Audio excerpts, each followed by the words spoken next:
Hallo Freunde! Whiskas, der sich immer durch starke Gesundheit und Fröhlichkeit auszeichnete, wurde plötzlich krank. Der Besitzer, der sich um den Zustand der Katze sorgte, brachte ihn zum Tierarzt. Leider erwies sich die Diagnose als falsch. Whiskas hatte eine unheilbare Krankheit, und der Arzt konnte ihm nicht helfen. Die Geliebte, die von Trauer getötet wurde, nahm die Katze mit nach Hause und versuchte, sie in den letzten Tagen so angenehm wie möglich zu machen. Sie erkannte, dass Whiskas wenig Zeit hatte, und wollte, dass diese Tage voller Liebe und Fürsorge sind. An einem kalten Abend, als sie die Katze ins Bett legte, ließ die Gastgeberin versehentlich das Fenster offen. Whiskas spürte einen unerwarteten Energieschub, sah seine Chance und sprang heraus. Der Besitzer, der sich um das Verschwinden der Katze sorgte, suchte überall nach ihm, aber ohne Erfolg. Tagelang wanderte Whiskas durch die Straßen und fühlte sich schwach und orientierungslos.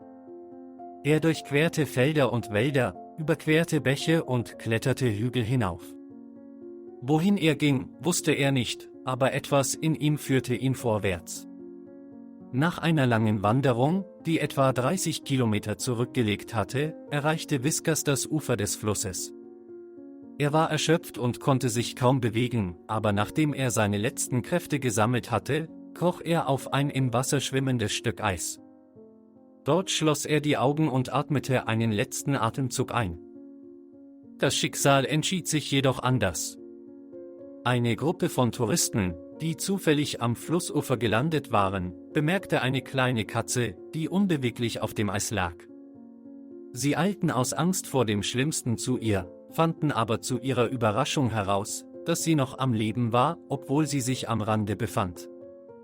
Die Reisenden nahmen den Whisker sofort auf und wickelten ihn in eine warme Decke.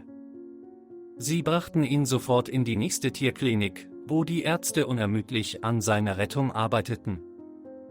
Nach ein paar Tagen intensiver Therapie begann sich der Zustand der Whiskas zu verbessern. Als er sich ausreichend erholte, wurde er einer dankbaren Gastgeberin zurückgegeben.